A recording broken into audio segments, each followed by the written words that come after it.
Olá, bom dia, boa tarde, boa noite. Eu tenho hoje a satisfação de realizar essa conversa, entrevista com o nobre colega Cristiano Goulart Borges, do Rio Grande do Sul, aí vestindo aí trajado uma camisa azul, não quero dizer nada sobre isso. E nós vamos hoje falar um pouco sobre cyberbullying, né? Quando a gente procura esse assunto na internet, vocês vão descobrir que o Cristiano é um dos palestrantes mais assíduos e mais exitosos dessa questão, faz isso de maneira voluntária nas escolas, né, para disseminar essa preocupação de combater o cyberbullying. Então, agradeço já antecipadamente você conceder um pouco do seu tempo, né, que você é uma pessoa bastante ocupada, estou já há algumas semanas tentando organizar essa conversa exatamente pela tua agenda, né, de ter todo o teu trabalho e ainda fazer esse trabalho voluntário de prevenção e de conscientização desse assunto. Então, em nome do reitor Luiz, professor Maurício Gariba Júnior, eu gostaria de agradecer antecipadamente pela sua contribuição. Estamos começando algo modesto, né, uma campanha de sensibilização que vai envolver aí toda a nossa equipe de comunicação, nossa equipe de ensino, né, mas envolve também nossa equipe de tecnologia da informação.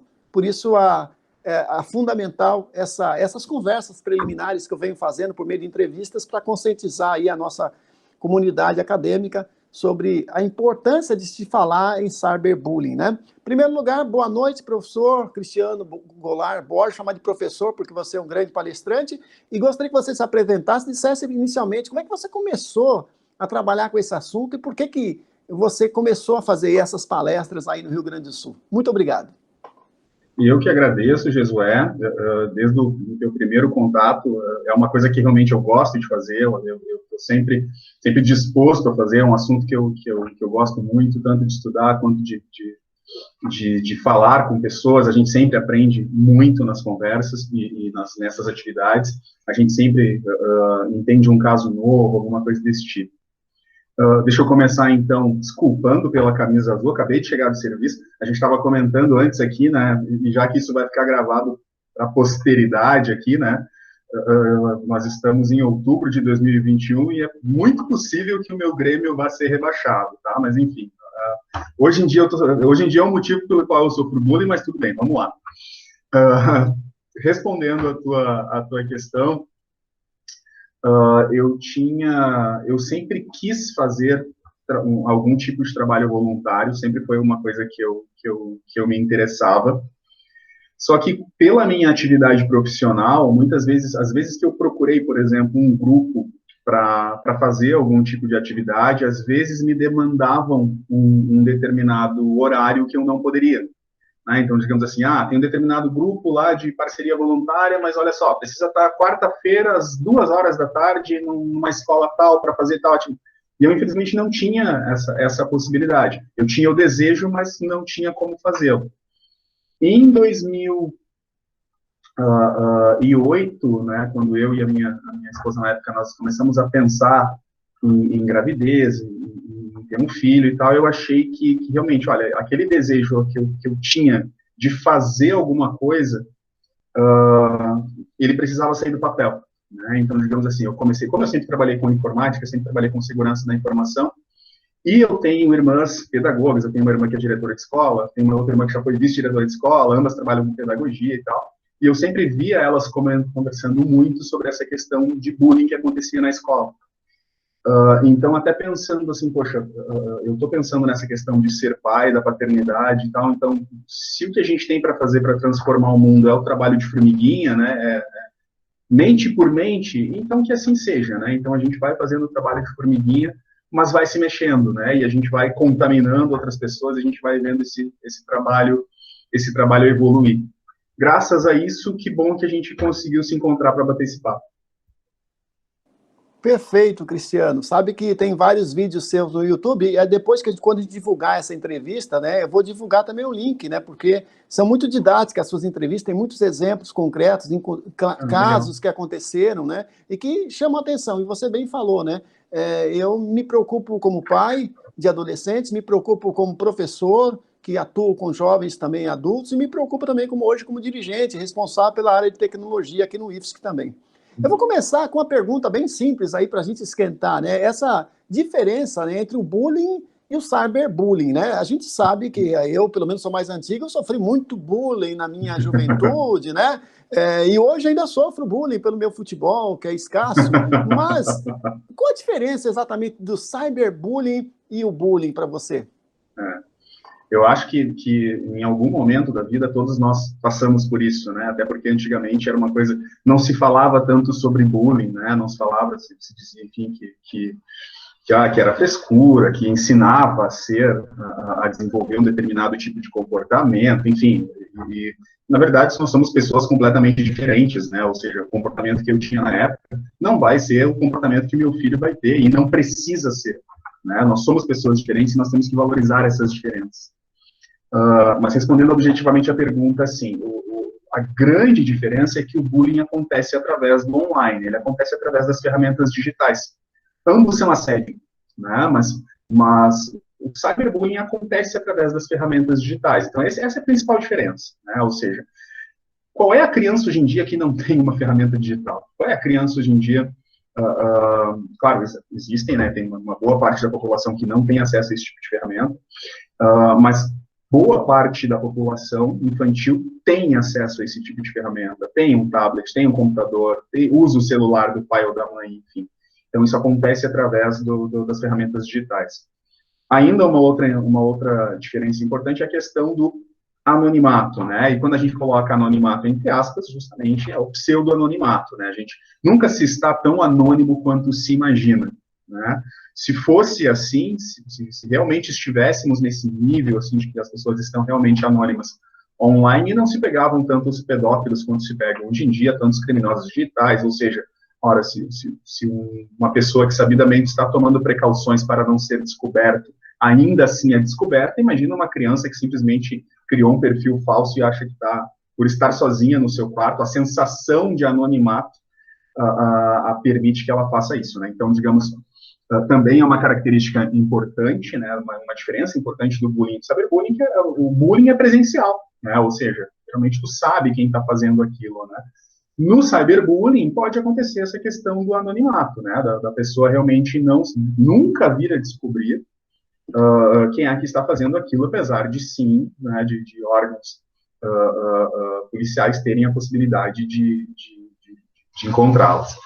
Ainda as relações de poder, ou seja, as relações de poder que existem no presencial não existem na internet, né? Então, vamos pegar aquele estereótipo assim de que o menino ou a menina que sofre bullying é aquele menino franzino, magrinho, que senta lá no início da turma, de óculos, garrafais, e sofre bullying dos fortões que sentam lá atrás, né? De 3, 4 fortões que sentam lá atrás. De novo, não necessariamente isso é uma verdade, é um estereótipo que eu estou criando aqui, porque é o mais divulgado e difundido. Essas relações de poder que existem fisicamente, elas não existem na internet.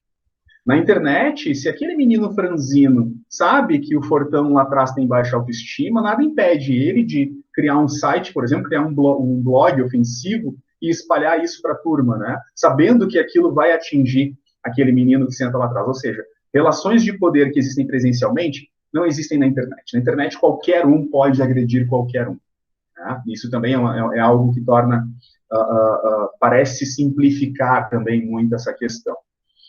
Ainda a velocidade, né, com que uma informação atravessa a internet e o público que ele atinge. Ou seja, uma situação que acontece dentro da escola, por exemplo, uma situação de bullying que acontece dentro da escola, vamos supor aqui 100 crianças, tá? E aconteceu lá de 3 crianças estarem cometendo bullying com uma criança. E daí todo mundo estava no pátio no momento, viram a situação, essas crianças chegaram em casa, contou para o pai, contou para a mãe. Vamos exagerar aqui, 1000 pessoas ficaram sabendo do ocorrido, né? Ficaram sabendo dessa situação de bullying dentro da escola. Ora, 1000 pessoas se atingem na internet, piscar de olhos. Ou seja, a velocidade com que uma informação cruza a internet e o público que pode atingir, ou seja, imagina uma determinada publicação numa rede social ter 100.000 compartilhamentos, ou 50.000 compartilhamentos, ou seja, o público atingido é muito maior. Então, até para a gente poder fazer essa diferenciação, e até para não banalizar também essa questão do bullying e do cyberbullying, O bullying, ele tem uma característica, o bullying presencial, ele tem uma característica que ele é sistêmico, né? Ele acontece todos os dias, ou ele acontece regularmente, né? Acontece semanalmente, mensalmente, enfim, mas existe uma regularidade no assédio, né? Nos casos de cyberbullying, o cyberbullying ele pode acontecer de duas maneiras. Ele pode ser o que se chama de cyberbullying direto, que daí, apesar de ele estar acontecendo através da internet, é uma mensagem direcionada para a vítima diretamente, ou seja, só o agressor e a vítima têm acesso àquela mensagem, né? Então, eu mando uma mensagem para a vítima ameaçando ela ou praticando cyberbullying de alguma outra forma. E existe o indireto, que daí eu faço uma publicação, por exemplo, sei lá, eu crio um perfil falso com a foto da vítima, saio ofendendo pessoas para que ela sofra as consequências. Ou eu crio um blog ofensivo da vítima que vai ter uma grande repercussão, enfim. E esse é o indireto, né? Ou seja, onde outras pessoas também vão receber esse tipo de conteúdo. Será que realmente que o indireto precisa ser sistêmico? Ou seja, será realmente que uma publicação que atinge 50 mil pessoas, preciso repetir isso para ser considerado cyberbullying? Né? Então, claro que existem diversos casos, né, onde uma única ocorrência já pode, sim, ser considerada cyberbullying. Tá? Então, assim, não, existe essa diferenciação, né? Bullying presencial, ele precisa ser sistêmico. Cyberbullying, dependendo de como ele acontece, uma única ocorrência já pode ser considerada cyberbullying. E, por último, a questão do lar. Duas coisas que são importantes, né? Primeiro, o lar não é mais um refúgio. Ou seja, eu estou sofrendo bullying em casa, é ruim, puxa, eu não quero ir para a escola, né? Aquele ambiente não está me fazendo bem, afeta a minha saúde, mas eu estou em casa, eu estou protegido. Cyberbullying, não. Cyberbullying te acompanha aonde quer que tu vá. Né? Ou seja, eu fui viajar de férias com a família, fui lá para o Japão, acessei meus e-mails, estão lá as agressões. Olhei as mensagens no meu celular, estão lá as agressões. Então, o cyberbullying não respeita os muros da tua casa. Né? O cyberbullying te acompanha onde quer que tu vá. Então, acho que essa é uma grande diferença também do bullying para o cyberbullying. E a outra questão, os pais, né? Muitos pais não sabem lidar com esse tipo de situação. Muitos pais não entendem que os filhos estão sendo vítimas de cyberbullying.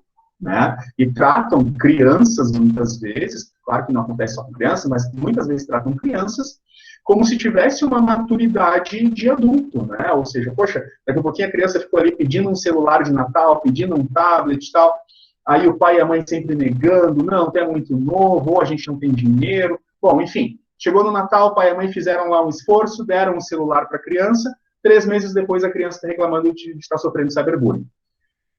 E muitos pais que não sabem lidar com essa situação, qual é a primeira medida? Mas olha só, tu me pediu, tu queria e agora tu tá reclamando. Então, quer saber? Me dá esse telefone aqui. Eu corto o acesso à internet da criança. E nós sabemos hoje em dia que as crianças usam a internet para tudo. As crianças, principalmente agora em função da pandemia, as crianças aprendem através da internet, socializam através da internet, jogam na internet. Então, a vítima acaba sofrendo 2 vezes, né? Ela sofre cyberbullying e ela acaba sofrendo também porque muitos pais não sabem lidar com essa situação e acabam cortando o acesso da vítima. Então, são pontos assim que precisam ser muito bem observados. Perfeito, acho que ficou bem claro, né? Essa questão de não haver uma proteção em casa é fantástico, essa observação sua, né? Eu já havia destacado isso em suas palestras, né? Que o cyberbullying não cessa, né? Enquanto que na escola tinha um espaço confinado, né? E você poderia ter a proteção de casa, né? Emocionalmente falando, pela sua experiência aí como palestrante já de vários anos, né?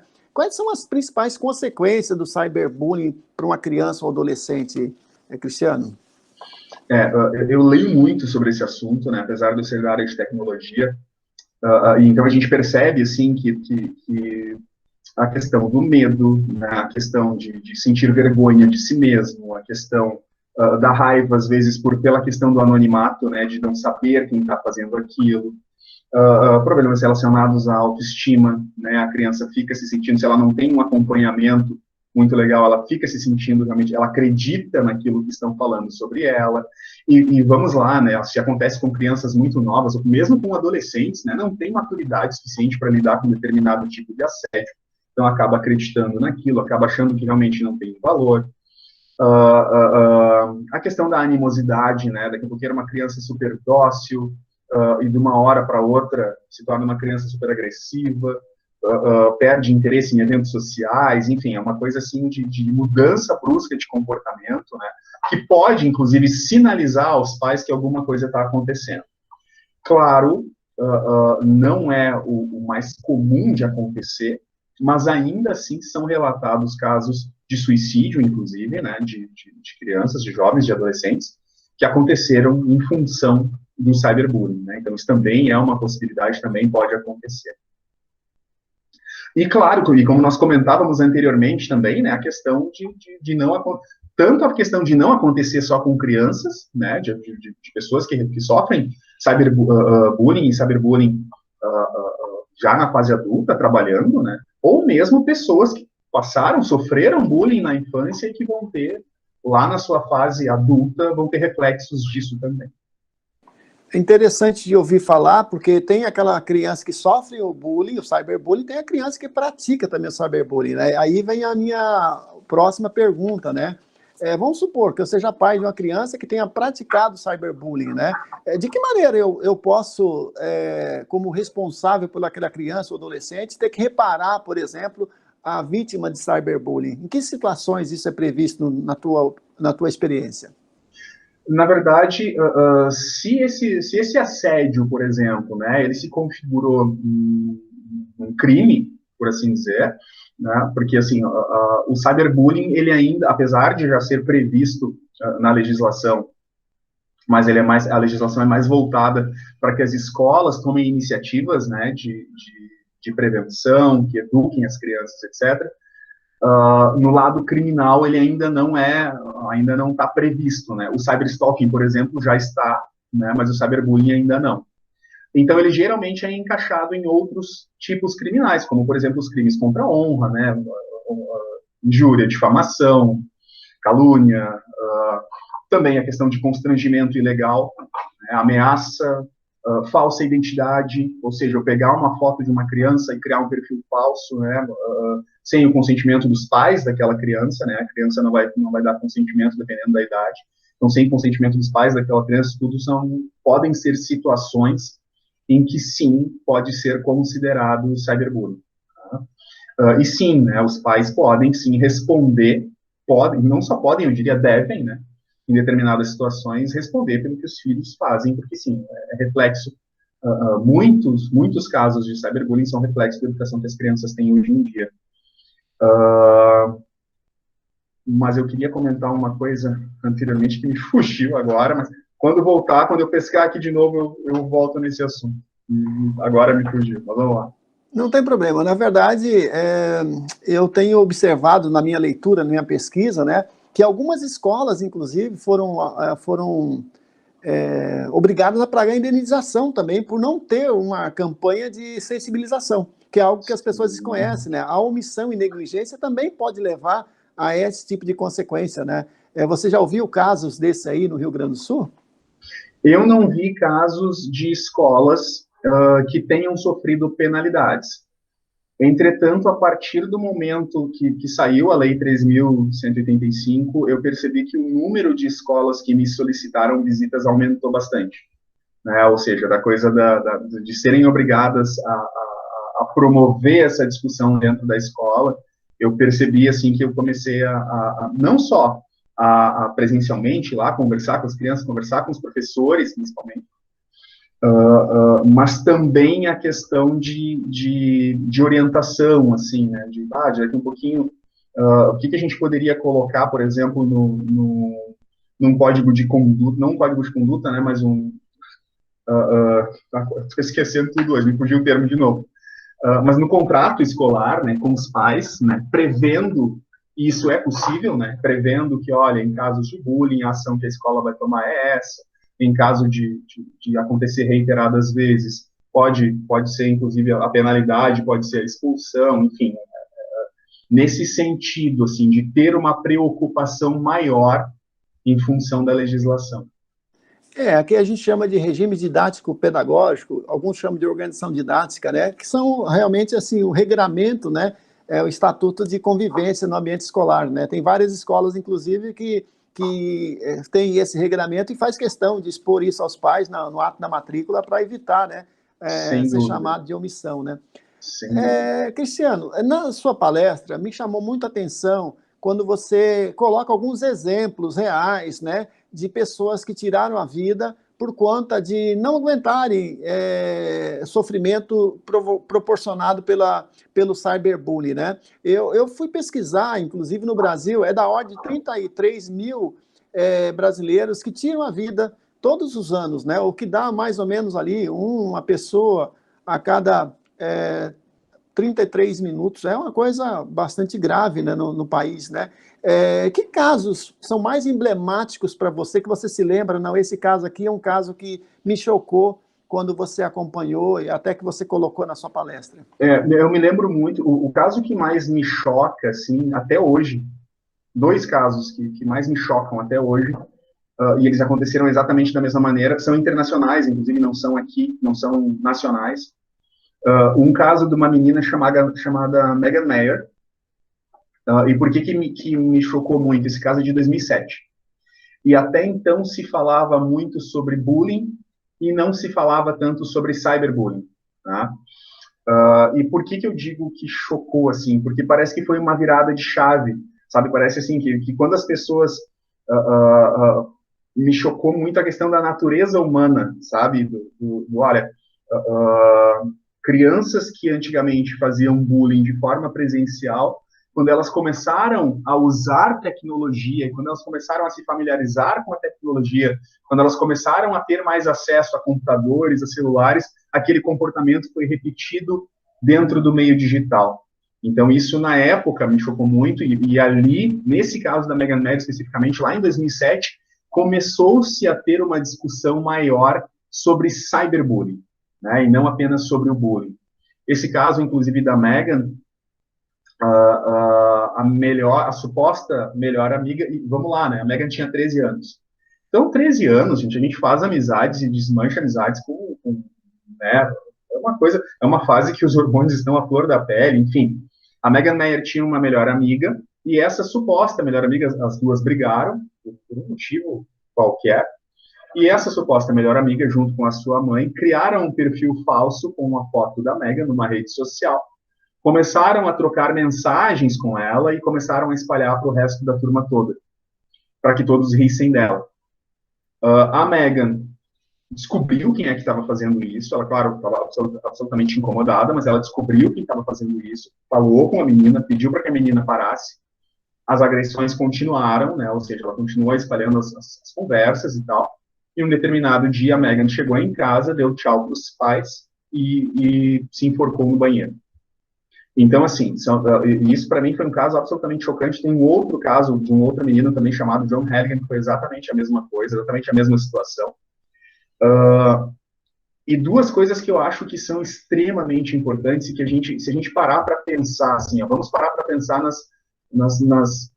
minimamente em duas hipóteses que a Megan teria, né? Ou seja, a Megan teria como primeira hipótese sentar com seus pais, falar para eles o que estava acontecendo e tentar resolver a situação, ou a Megan teria uma segunda hipótese que seria tirar a própria vida, né? E se a gente pensar que a Megan decidiu tirar a própria vida, é revoltante, né? E nos chama a atenção, assim, não que a mãe dela não tivesse feito isso, pelo contrário, a mãe dela hoje tem uma fundação, Megan Mayer, inclusive, para ajudar vítimas de cyberbullying, mas é muito importante que a gente se envolva na vida dos nossos filhos. É muito importante que essa porta esteja sempre aberta. É muito importante, isso eu abordo nas atividades que eu particularmente chamo de menor abandonado digital.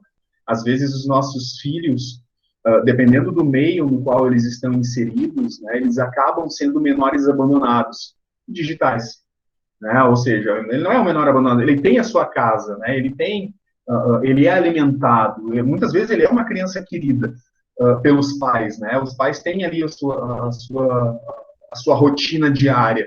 Porém, quando essa criança entra na internet, ela está sem qualquer tipo de supervisão. É muito comum a gente ver isso. É muito comum a gente ver crianças trancadas nos seus quartos, 24 horas por dia conectadas à internet, lidando com empresas. né? Ou seja, então a gente tem que lançar esse olhar, assim, de estar disponível, de participar do mundo online deles, de estar presente no mundo online deles, para que esse tipo de situação, não que a gente vá conseguir evitar tudo sempre, não é isso, mas a gente tem que estar ali dando esse suporte, né? Ou seja, a gente tem que ser a primeira opção e não a segunda. Perfeito. Sabe que agora há pouco eu falei um número, talvez tenha falado errado, são aproximadamente de 10 a 13 mil suicídios por ano, varia isso um pouco, e isso daí um número aí praticamente se você pegar 13 mil, né, dá praticamente 30 por dia, né? Então, nessa ordem de grandeza, tá? E eu queria também te perguntar, assim, porque hoje em dia a gente tem aí as redes sociais e são algoritmos, né? Quando você pega ali até os depoimentos ali no Congresso americano, do Facebook, você vê aí as repercussões, como eles organizam os algoritmos para reforçar comportamentos, né? Até para manipular pessoas, influenciar, entre aspas, né? Criando bolhas.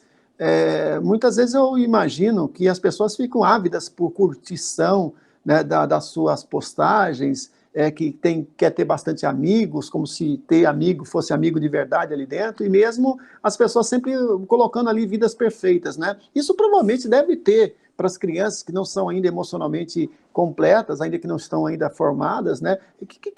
Que malefícios você acha que essas redes sociais elas podem causar nas crianças, do seu ponto de vista? O vício, né? O vício em dopamina, né? Ou seja, aquela coisa da criança ali ávida por curtidas, né? E o cérebro libera uma determinada substância que causa prazer, etc. Ou seja, as redes elas são projetadas para isso, né? Elas são projetadas para manter aquela pessoa dentro daquele ambiente. Tanto que, inclusive, já teve diversas pesquisas que mostraram que o Facebook fazia mal para as crianças, e o Instagram, que é do Facebook, que pertence ao Facebook, também era uma das piores redes sociais para jovens, para adolescentes, justamente em função dessa questão, assim, as crianças ficavam ali ávidas por curtidas, faziam tudo por essas curtidas, né, para aparecer, para estarem em evidência, e depois entrou um boom também nessa questão dos influencers e tal, então a gente vê hoje em dia crianças de 10 anos tentando ser influencers, incentivadas pelos pais, inclusive, né? Então, não que não possa ser feito, mas precisa ser feito de uma forma muito responsável, né? São pessoas em formação. Mas uma coisa que eu preciso, e muitas das atividades que eu já fiz, eu sempre critiquei muito as redes sociais em função disso. Só que uma coisa que nós comentávamos anteriormente é a questão da legislação, né? Ou seja, a partir do momento que começam a aparecer legislações e organizações apontando essas questões, a gente percebe que há sim um determinado movimento, talvez não seja o melhor movimento, mas há um movimento dessas redes para tentar coibir esse tipo de prática, para tentar coibir o cyberbullying, para tentar de alguma maneira, o Facebook, por exemplo, o Facebook tem uma página, facebook.com/bullying, se eu não me engano. Não, é facebook.com/safety/bullying, né, em inglês. E ali tem dicas do que fazer se, por exemplo, o seu filho sofreu bullying dentro da plataforma, dentro do Facebook. Tem dicas para o próprio adolescente, para a própria criança e para o adolescente. O que ela precisa fazer se está acontecendo alguma situação, se ela está vivenciando isso ali dentro. Tem dicas para professores. Ou seja, o que tu precisa fazer se o teu aluno está sofrendo bullying dentro da plataforma? O Instagram também tem ferramentas para combater bullying dentro da sua plataforma. E aqui, claro, eu tô colocando Facebook e Instagram porque são as mais utilizadas, mas então, assim, a gente começa a perceber que essas redes estão fazendo o dever de casa. De novo, talvez não seja da melhor maneira, mas elas estão fazendo o seu dever de casa. E será que as famílias estão fazendo? Né? Ou seja, será que eu vou realmente pegar toda essa responsabilidade de jogar só para as redes sociais? Sim, talvez elas tenham talvez não, elas tenham um determinado malefício, principalmente para crianças que estão formando a sua personalidade, mas será realmente que só as redes têm a sua parcela de culpa nisso? Né? Então a gente tem que chamar as pessoas às suas responsabilidades também. Né? E eu acho que isso é o mais importante, inclusive. Perfeito. A sua fala vem ao encontro, né, do depoimento que foi dado agora, dia 5 de outubro, né, no Senado americano, pela cientista de dados Frances Haugen, né, e ela disse que realmente o Facebook, ele está ciente, né, de potenciais danos a adolescentes através da sua plataforma Instagram. Né? Então, tá ali, e o próprio Wall Street Journal, né, ele diz que a empresa tem conhecimento disso, né? Então, isso é uma questão assim, que me preocupa bastante, né? Porque a gente já viu aí alguns episódios como privacidade hackeada, né? Tem algumas séries como Black Mirror, né? que trabalha bem essas questões, né? Mas me chama a atenção, realmente, que a gente, muitas crianças menores de idade, porque não poderiam ter conta, né, não tem idade, ainda acaba mentindo a idade, inclusive para ter conta no Facebook. Né? Então, veja como é grave essa questão. E para finalizar a nossa conversa, eu sei que está muito boa e a gente podia falar por horas, porque é um assunto realmente bastante instigante e necessário, né? Eu queria te perguntar, que recomendações você daria para uma instituição, para uma escola, que queira fazer um trabalho de evitar o cyberbullying? Porque é importante, né? É um trabalho, eu acredito que mais importante do que punir ou de que corrigir, é você prevenir que isso aconteça, né? O que você sugere quando você dá suas palestras para as escolas? Assim, no final, sempre que eu faço uma atividade numa escola, principalmente no presencial, eu sempre encerro as minhas atividades pedindo desculpas. Por quê? Porque eu sou um profissional de tecnologia. E o bullying e o cyberbullying são questões de educação. Não é um problema de tecnologia. Pelo contrário, a tecnologia até pode ajudar em alguns momentos na prevenção. Então, são questões de educação. O que muda esse cenário? Educação, cultura, né? Promover cultura, falar sobre isso. Mostrar casos para as crianças, fazer as crianças escreverem sobre isso, fazer as crianças conversarem sobre isso, saber fazer com que as crianças identifiquem quando uma situação é bullying ou não é bullying. Nem todo caso que acontece é bullying, né? O bullying não pode ser banalizado também, né? Então, promover coisas nesse sentido. Tem algumas escolas, por exemplo, que eu já fui 3, 4 vezes para fazer algumas atividades, e eu comento com eles, chamem outras pessoas. Daqui a pouquinho a minha fala já está ficando viciada, né? E elas precisam ver outras pessoas falando sobre o tema, né? Precisam conversar entre si sobre o tema. Então, a dica principal que eu daria, né, para essa questão dos ambientes escolares é investir na educação. E, poxa, ambiente escolar, não tem lugar melhor para investir em educação que o ambiente escolar. Então, é investir na conscientização, né, sobre esse tema. E aí é importante a gente notar que conscientização é diferente de treinamento. Né? Ou seja, treinamento tem início, meio e fim. Conscientização perdura, né? Conscientização, a ideia da conscientização é mudar comportamento. Então, a conscientização é aquela coisa que você tem que ficar ali martelando o tempo todo. Tem que ter quadro falando sobre isso. A criança vai no banheiro, vai ter que ter lá um adesivo falando sobre isso. Tem que ter uma palestra, tem que ter um filme. Ou seja, parte da conscientização é justamente essa questão do manter-se sempre martelando, né? Falando. É importante. Tá? Tem uma frase de um criptólogo americano chamado Bruce Schneier, que ele diz assim, olha, se você acha que tecnologia pode resolver todos os seus problemas de segurança, então você não entende nem de segurança nem de tecnologia.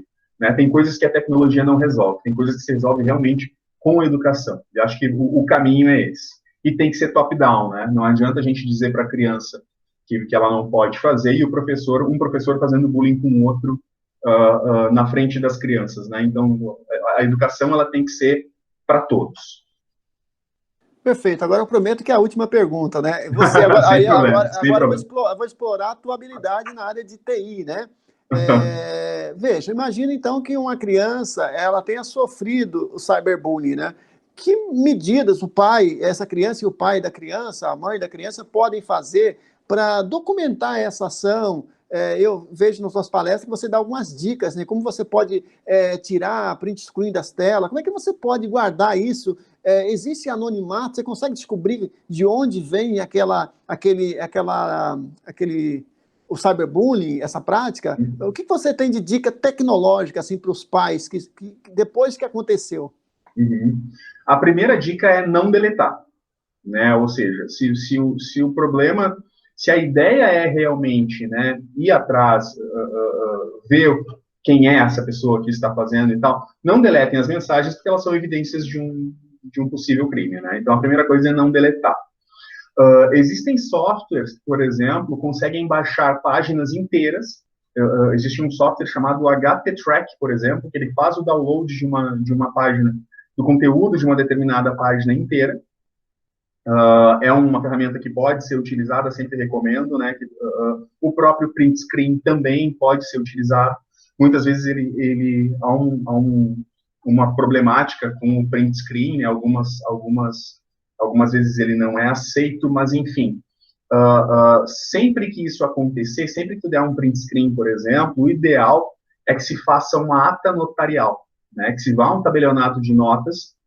O tabelião é uma pessoa que tem fé pública, né? Ou seja, mostra para o tabelião que naquele dia, naquele horário, aquela mensagem foi recebida ou aquela página estava no ar e ele tem sim fé pública para num determinado caso servir como prova, né? É uma coisa importante também de ser feita, uma ata notarial.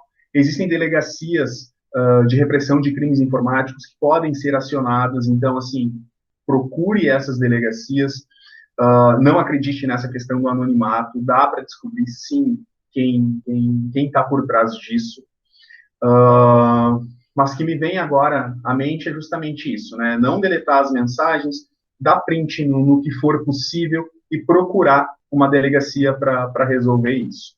Não tentem, pessoal, em hipótese alguma, tentar resolver isso direto com o agressor, tá? Ou seja, claro, a não ser que seja entre crianças, por exemplo, numa escola, né? Vamos chamar os pais da criança, chamar os pais do agressor e da vítima, enfim, para tentar uma conciliação. Daqui a pouquinho está sofrendo cyberbullying, sabe quem é que está fazendo, a escola pode intervir, chamar ambos e tal. Mas agora, se não há essa possibilidade de resolver isso de forma assim amigável, não, eu vou chamar o meu amigo da TI para ver de que IP veio isso e descobrir que é... Não, gente, a via vai na delegacia, faz um boletim de ocorrência, faz tudo pela via legal. Daqui a pouquinho, esse amigo que tu está chamando para fazer alguma coisa pode estar ocorrendo num crime também, e ao invés de estar ajudando, só vai complicar mais o caso. Tá? Então, assim, vai através da via legal, que sim, pode ser feito. Perfeito. Esses dias eu estava vendo, eu percebi que crimes, quando envolve, por exemplo, vazamento de fotos íntimas, a intimidade, o juiz determina a retirada imediata do ar. Você pode entrar direto no sistema. Agora, quando é opinião, calúnia, difamação, já tem que ter um devido processo judicial. Então, tem uma diferença ali, né, de velocidade para resolver isso, né? Exatamente, né? Se é crime, se é imagens, né, de nudes e por aí vai, pode solicitar direto ao provedor que ele tem que remover. Tá certo. Meu querido professor Cristiano, eu quero agradecer imensamente esse tempo que você dedicou à nossa instituição, desejar que você continue esse belíssimo trabalho que você faz aí no Rio Grande do Sul e no Brasil todo, né? Porque hoje o YouTube tem um alcance nacional e tenho certeza que você deve ser assistido aí nos 4 cantos do país, né? Muito obrigado, a gente vai sim ter um programa de conscientização de longo prazo, esse é nosso objetivo, né? E evidentemente que tudo começa com pequenos passos, né? Então a gente precisa realmente colocar esse assunto em pauta, primeiro para os dirigentes, né? E depois para os professores e estudantes e técnico administrativo da nossa instituição. As suas palavras finais aí para a gente encerrar. Olha, eu queria, do fundo do coração, agradecer pela possibilidade de estar aqui conversando contigo, Jesué, de poder falar com as pessoas no Instituto Federal também. Eu acho que é um assunto super importante, é uma coisa assim que eu entendo a dificuldade que é tratar sobre esse tema. A título de exemplo, eu já fui geralmente quando uma escola me chama em horário comercial, por exemplo, para fazer alguma atividade, e felizmente eu tenho essa possibilidade de pedir uma dispensa de uma tarde, por exemplo, uma manhã no meu serviço e poder atender essa escola. É claro que eu consigo falar para crianças, né, de uma forma bem ampla, consigo atingi-las de uma forma bem ampla, e isso me deixa muito feliz.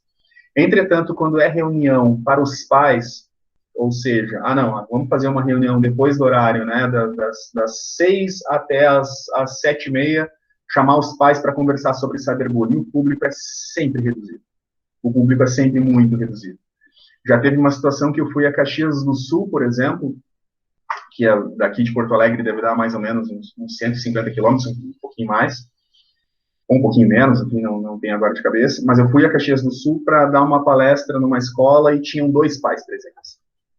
Então, assim, essa questão, assim, né, eu sei o quão difícil é conscientizar pessoas nesse sentido, chamar a atenção das pessoas nesse sentido, e eu tenho certeza absoluta que daqueles, vamos supor, 2 pais estavam presentes nessa atividade, né, mas eu tenho certeza absoluta que se alguns dos outros pais, se o filho dele tivesse sofrendo bullying na escola, ele ia culpar a escola, né, ou ele ia apontar dedos, né? Então, assim, eu acho que essa questão do engajamento, e esse trabalho que tu está fazendo, né, de chamar pessoas para conversar sobre isso, eu assisti a entrevista anterior, inclusive, achei excelente, né, então esse trabalho de engajamento, de despertar as pessoas para isso, e como tu comentaste, tu também é pai, né, ou seja, tu percebes a importância disso, e chamar as pessoas para isso é um trabalho fundamental, então para mim é uma satisfação tremenda ter participado, ter poder contribuir um pouco nessa temática. Minha mensagem final seria: nenhuma ferramenta substitui a presença dos pais, tá? Ou seja, participe da vida online do seu filho, sirva como esse suporte para a vida online do seu filho, que isso só vai trazer benefícios, tá? Procurem ajuda, né? Ou seja, não deixem que seus filhos resolvam isso sozinhos, não resolvam isso sozinhos, não passem por isso sozinhos, né? Procurem ajuda e sejam felizes, né, pessoal? Acho que toda essa nossa conversa é justamente para a gente ter uma sociedade mais saudável, né? Acho que é isso. Muito obrigado mais uma vez, Cristiano, que você tenha paz, felicidade e muita saúde para continuar fazendo esse trabalho por muitos e muitos anos, porque cada vez mais a gente precisa de pessoas como você, que acredito que acaba sendo o anjo da guarda das nossas crianças e adolescentes, e eu tenho certeza que você já pode ter salvo muitas pessoas por conta do teu trabalho, né? Essa conscientização é permanente e cada vez mais necessária diante do mundo cada vez mais digital e com mais poder e influência dessas grandes corporações. Eu não estou aqui fazendo nenhuma teoria de conspiração, mas são instituições muito poderosas que são capazes realmente de manipular e influenciar um conjunto grande de pessoas por meio dos seus algoritmos. Então, que a gente não subestime o poder dessas instituições em maltratar e prejudicar nossas crianças e, inclusive, enfraquecer nossas democracias, tá? Então, fica aí o meu agradecimento especial, fica um convite para, em algum outro momento, nesse programa de conscientização, você fazer uma palestra para os nossos professores, a gente vai entrar em contato contigo futuramente, com certeza, para que isso seja possível. Fique com saúde, fique bem e muito obrigado mais uma vez. Te agradeço. Boa noite. Obrigado.